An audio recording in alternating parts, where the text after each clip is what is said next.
Hi, welcome back to the Spirit Lounge. Hope you guys are doing very well.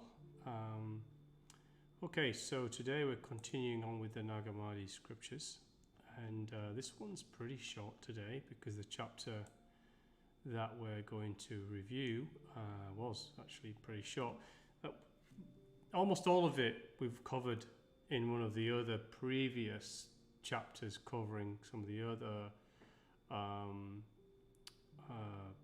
scrolls that were in the Nag Hammadi, so you recognize and be familiar with some of the stuff we're talking about today, and the definitions I will be very familiar with you too. So we're just going to go straight into this. So I'm going to pop this over onto the screen now.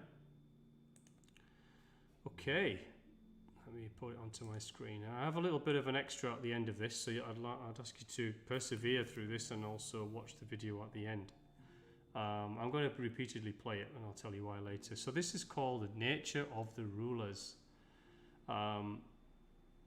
Again, this is a very short text, and it's Sethian in nature. What that means, Sethian is an ancient early Christian Gnostic sect that was suicided more. It was more of the mystical sect alongside the ancient kind of Christian beliefs at the time, long-standing. It's similar to Jewish thought as well.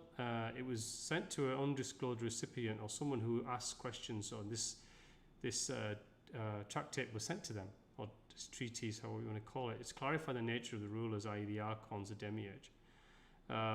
It states the malevolent demiurge and that they will be defeated by the children of light, which is true. All darkness is defeated by light, and what light is effectively meaning coming out of the ignorance of the material self and rediscovering the source, the nature of the true origin of our creator source.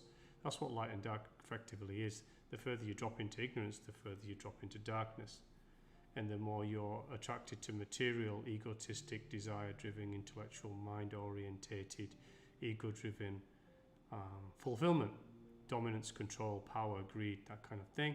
The move up into light is the greater connection you have to your true origin, which is the source origin, the divine grace origin, if you like, divine love, beauty, and grace.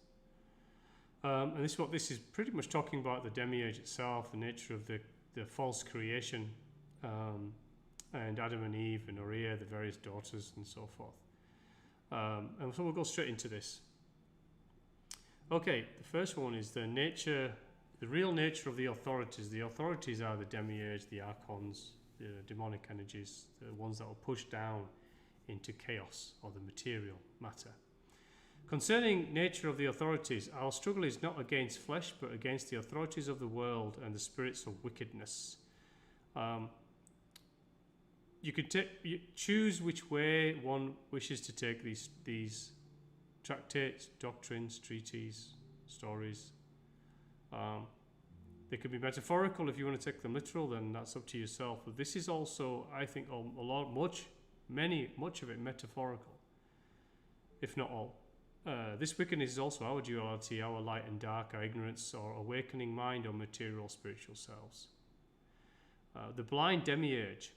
The leader of the authorities is blind. So the demiurge, as you remember, was created by the Aeon Sophia, or Pistis Sophia, faith and wisdom, energy, which decided to create something upon itself without instruction from greater light. I decided to create like the divine creates, and created a manifesting something which was opposite to what the light would have created.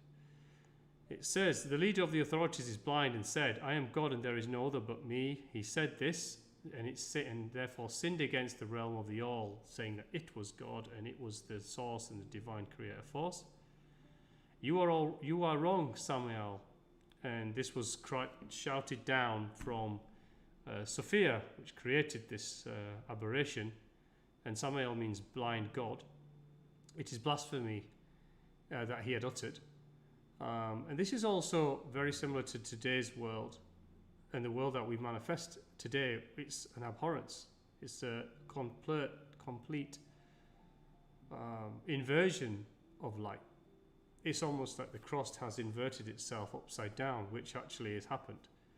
And we are being dominated by forces of that energy. I won't say the word. And man is trying to remove life itself, is it not? It's trying to become dominant over life in various means that are disguised in our current realm. And it soon will be, for those who are open to see, be looking to digitize manifestation and copy it and layer it above and dominate that layer, that meta-human it's trying to create. And then what she did, she pursued it down into chaos. Chaos means into the lower realms. She looked down upon what she had created, pushed it down into the raw lower realms of manifestation, which became matter. Instigated by Pistis Sophia, and she was the manifester of this demiurge. The demiurge then established offspring after the pattern of the eternal realms. In other words, the demiurge created a copy of what it saw above itself. It looked above and fell in love. It fell in love with the light of the Spirit, the beauty of grace above it.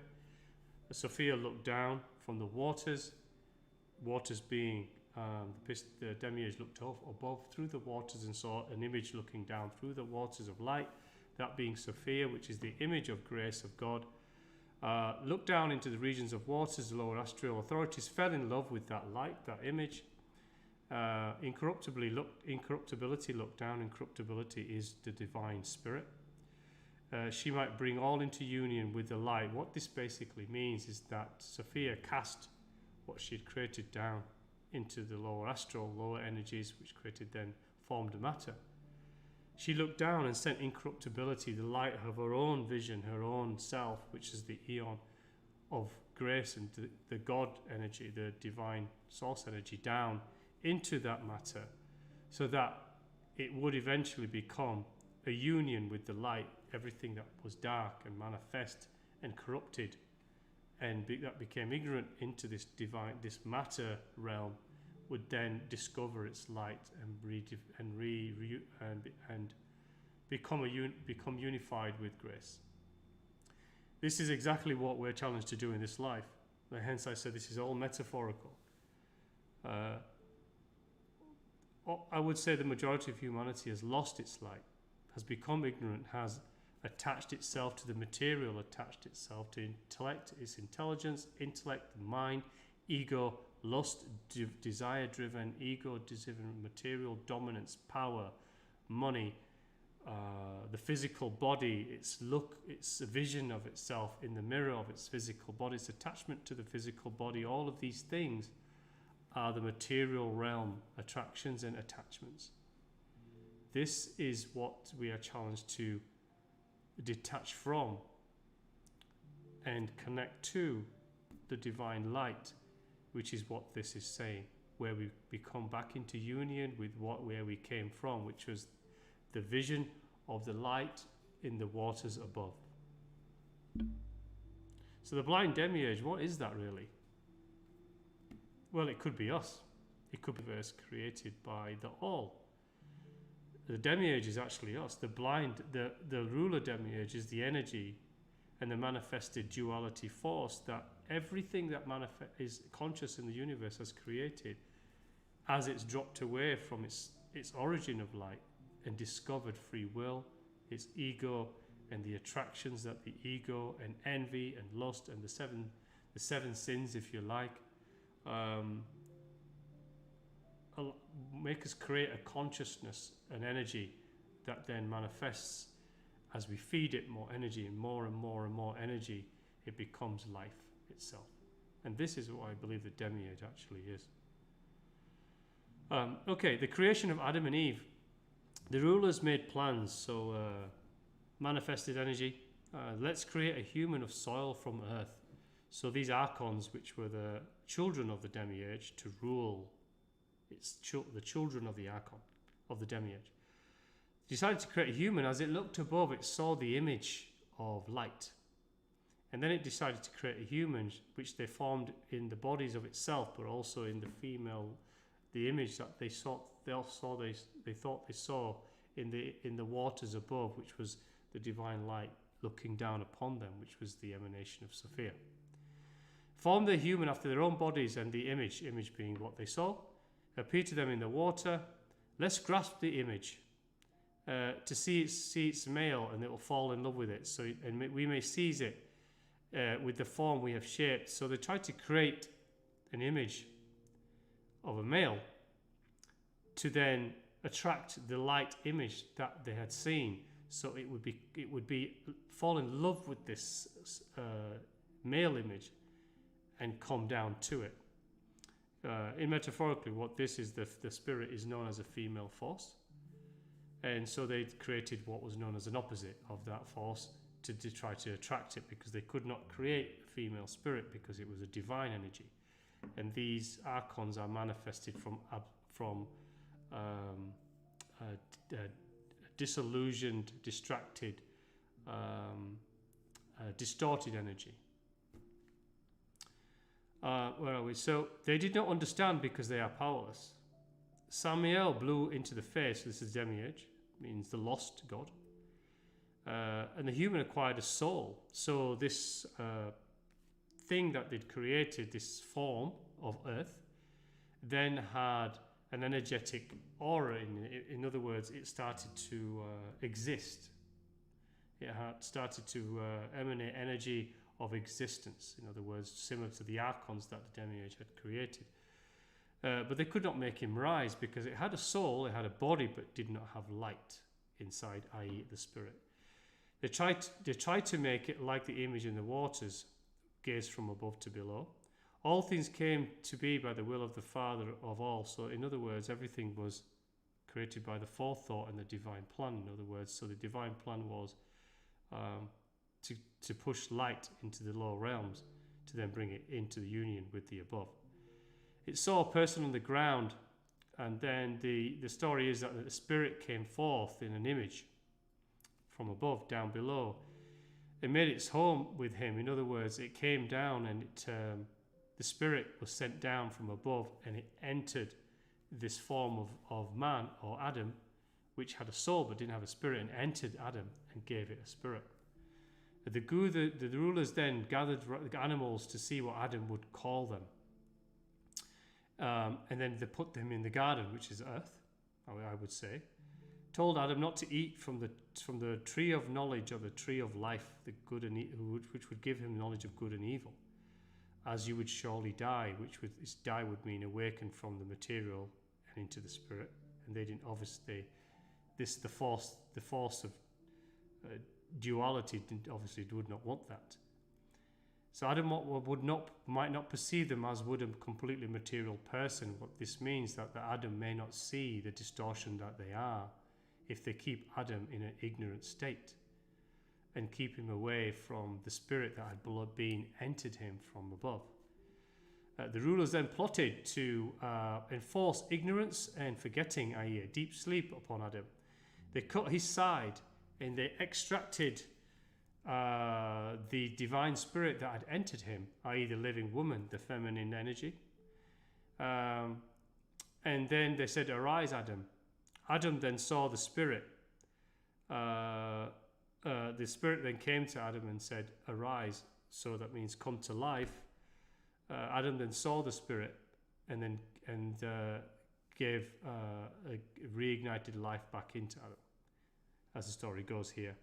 Adam and Eve in the garden, when they saw his female partner speaking to him, i.e. the spirit speaking to him, they become aroused and lusted after her because it was emanating a feminine energy, which then they lusted after. So you can see the theme here.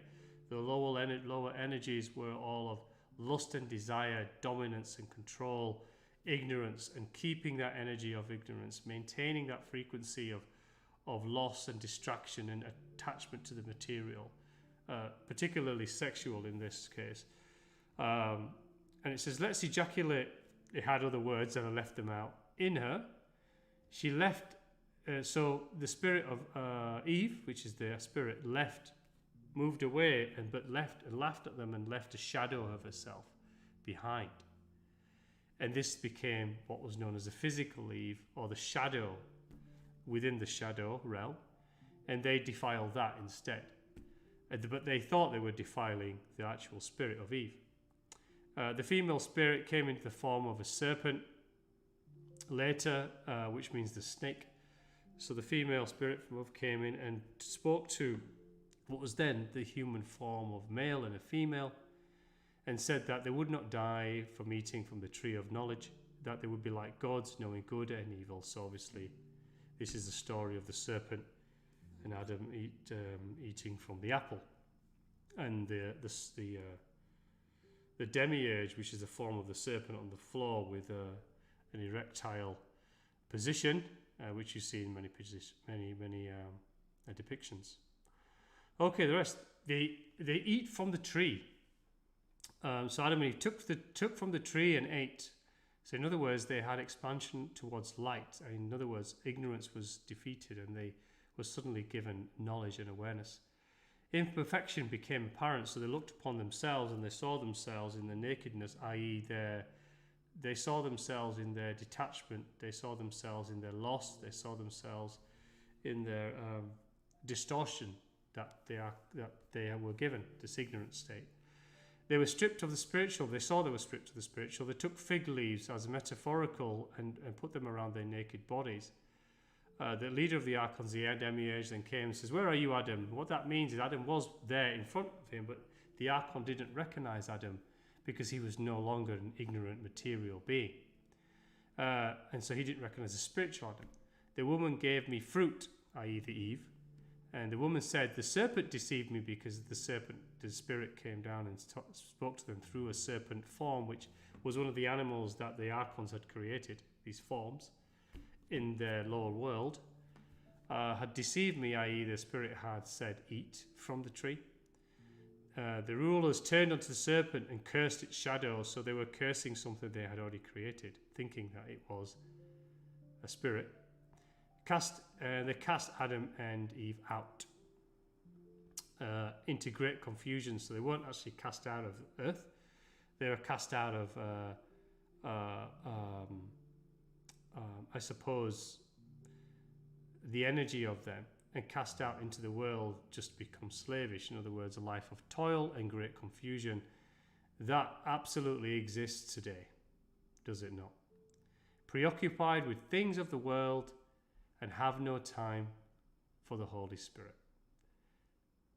I don't think we need to explain this anymore. We just need to look at that last few sentences there, statements there, and it's clear that this is what the world has become.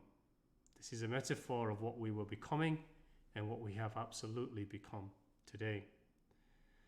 Okay, Cain, Abel, Seth, and Noria. After this, Eve gave birth to Cain. So what this is metaphorical for is that initial defilement of the shadow was a demiurge. So Sabaeoth, which is another name for the demiurge, which is Saka, the lost god. Cain was the offspring of that defilement. And then, of course, Adam and Eve had children of their own called Abel first, hence the story of Cain and Abel. Abel was a shepherd, brought forth offerings, and Cain brought produce from the field as offerings. Apparently God favoured Abel above Cain, and then Abel followed Cain and then killed Abel. Cain followed Abel and then killed Abel, of course, pursued his brother.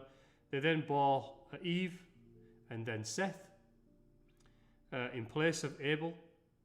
Eve bore Seth in the place of Abel, who had been slain, and then again Noria, who was produced as a virgin, of course, to help many generations, and humanity began to multiply and develop.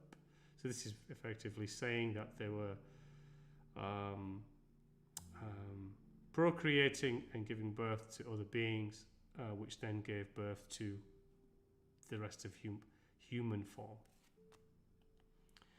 Okay, this is very similar to Genesis. Noah and the flood, again, another view of in the biblical stories. The rulers plotted, "Let's cause a flood to destroy all flesh and animal and human." Why did they do this? So this is going way, way ahead now, away from the Adam and Eve story, where obviously there was many humans existing, and they obviously didn't like the way that it was going for them in this case, because humanity was obviously had the divine spirit in all life at that point. Everything that was created had a divine spirit in it, because they were created from Adam and Eve, who had the divine spirit within them. So the divine spirit entered everything that they manifest. So they decided to create a flood to destroy all that they had created. An archon named Sabaeoth learned of this plan, and there's a story about him later, and then informed Noah, who was another human, to create an ark and put it on the Mount Ser.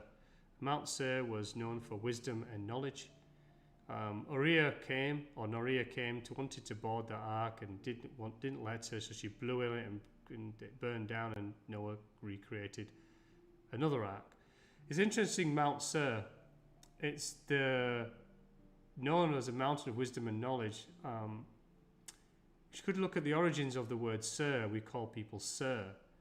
That may be an indication of where sir comes from, i.e. we elevate that person we call sir as someone who has more wisdom and knowledge than I, or than the person calling that other one sir, in other words. Okay, Noria opposes the rulers. The rulers went to meet Noria to seduce her, of course. And they said, your mother came to us. So they were talking about when they defiled the image, the shadow which they thought was Eve. Noria turned, you are the rulers of the darkness, damn you. You did not have sex with my mother, but with one of your own ilk. In other words, she was saying that they thought they were having sex with a divine light being. But because the light had already gone and Eve had just left a material shadow there, they had, in other words, fornicated with something material, which is of themselves. I am not from you, I am from the world above. Arrogant ruler turned, so the demiurge turned and says, you must serve us sexually. Noria called out loud to the heavens, to the waters above, help me with these unrighteous rulers now. An angel, a being, a light came down. Why are you calling to God so boldly? Noria said, who are you? I am Lilith, great angel of understanding. So this light being represented understanding. Sent to speak to you, I shall teach you about your root. So these beings, I would say that Lilith, remember we spoke to them in the very beginning in the Tractate, which is a long video, but if you wish to remind yourselves of it, go through that. There are various eons that were created in the realms above that represented things, wisdom, faith, understanding. So these are elements of us. And so this is a metaphorical, I believe, of a light of understanding to bring knowledge, in other words. The dialogue of Noria and Lilith. I cannot describe the power of the angel, said, this is Noria. It was an appearance like fine gold, garment like snow. Lilith spoke to me. I am understanding. I am of 4 luminaries, as we discussed. None of them can overpower the roots, and none of the rulers, the authorities, the lower powers can overpower the root, i.e. God, the divine grace. On behalf of the root, a figure has appeared in the last few days. Your home is incorruptibility. I think when she says a figure has appeared in the last few days, I think what they're referring to is the manifestation of Jesus there. Your home is incorruptibility. In other words, your home is the home of grace itself.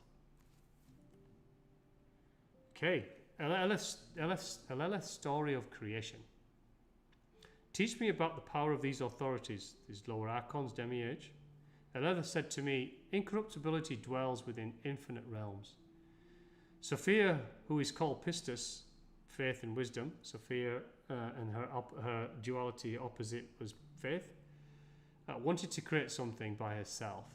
What she produced was from above. So Sophia was from above, but she decided to manifest something of her own. There is a curtain between realms above and the eons below. That is ignorance. That is the veil that I speak of quite often. The veil that we create over ourselves. We don't have it actually that much when we're born, in fact, at all, I would say. The shadow beneath the curtain. The shadow is a material realm.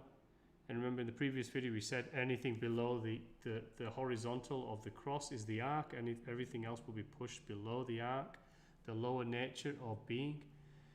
Shadow became matter. It was cast into a region. She produced, what she produced, Yaldabaoth, demiurge, Saka, was like an aborted fetus. It was an arrogant beast. It said unto itself, I am God. There is nothing before me, remember. If anything exists before me, let me see it, said the demiurge. Sophia then pointed her finger down and her light into the darker realms, and then pushed and pursued the demiurge into these darker realms, which then became matter. The demiurge then made himself a huge realm, expanse without limit, i.e. its own universe, but governed by this duality energy, this duality consciousness. He said, I am God of all. Daughter of Pistis, Sophia, said, you are wrong, Sakla, which is Yaldabaoth. Zoe sent out a breath of fire and cast him down into Tartaros, which is the further abyss. Okay, the story of Sabaeoth. Sabaeoth, remember, was the archon, which then decided to repent itself.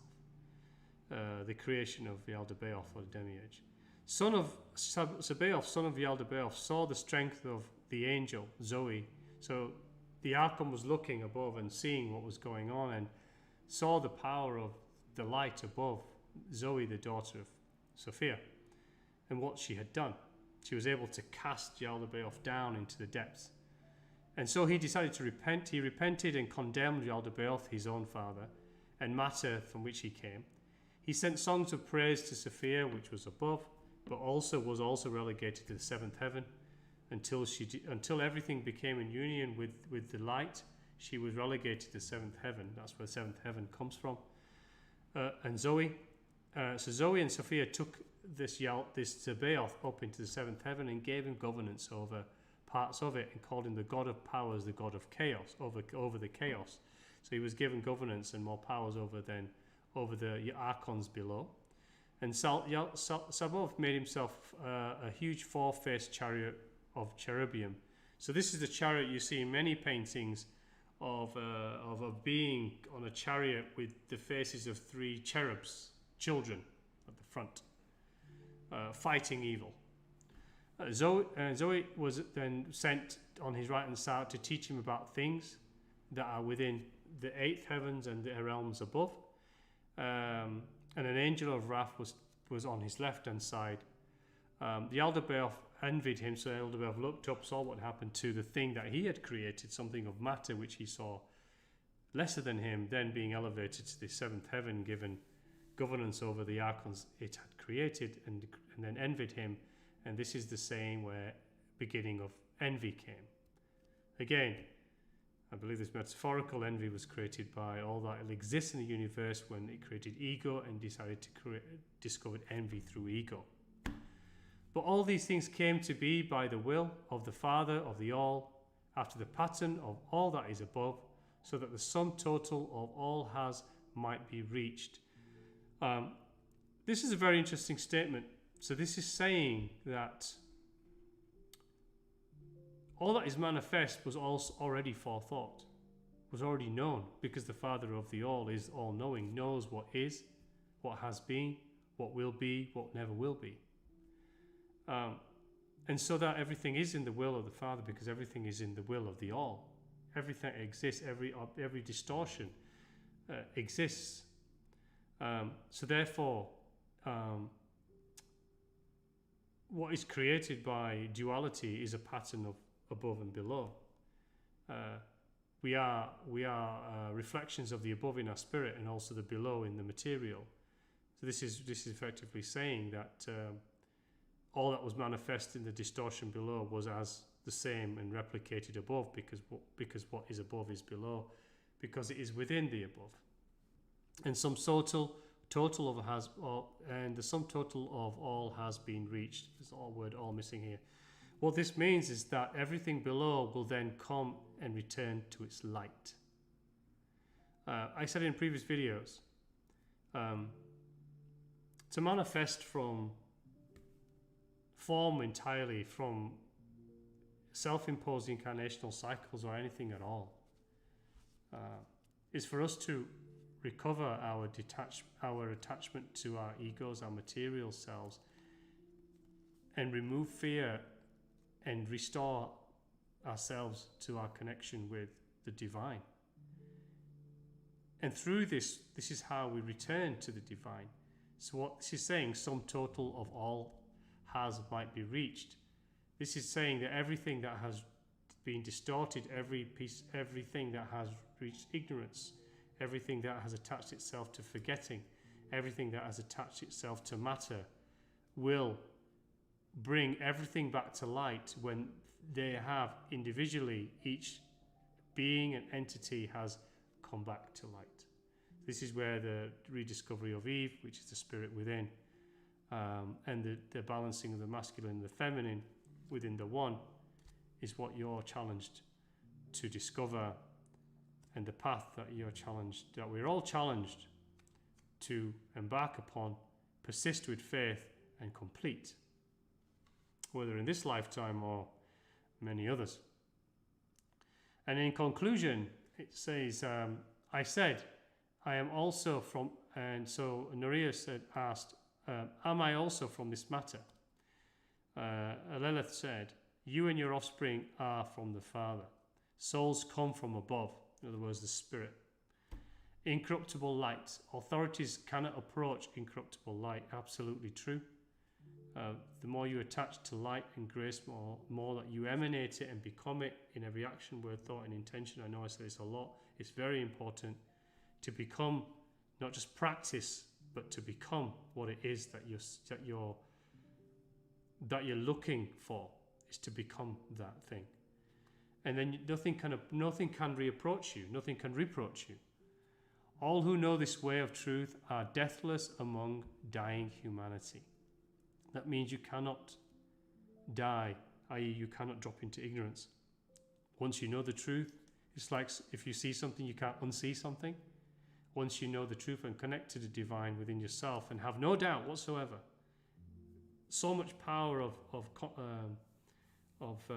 that belief, conviction within yourself, then that ignorance cannot return. So there's no death. You're deathless. So there's no death in ignorance among dying humanity, those that continue to persist in the material aspects of experience.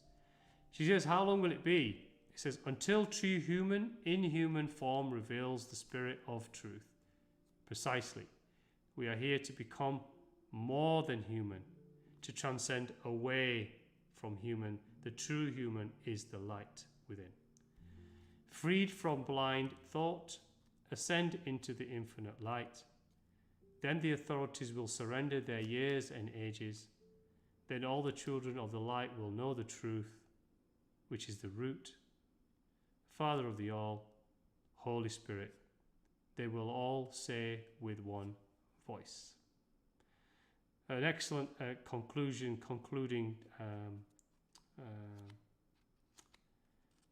passage in this very short chapter, which is what I want to leave you with. So that will be the end of the review.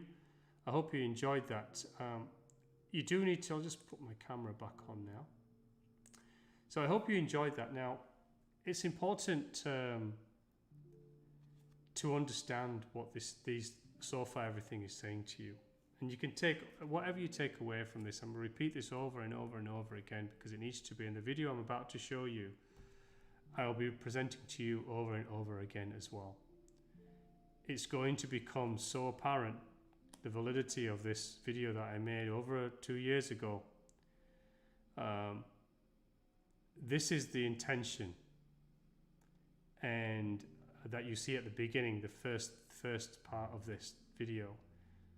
is what you're going to be challenged not to become. And the video is telling you what choice you have. And this is going to come. It's already here, actually. If you open your eyes and you have eyes to see and ears to hear, and also mouths to speak truth once you receive it.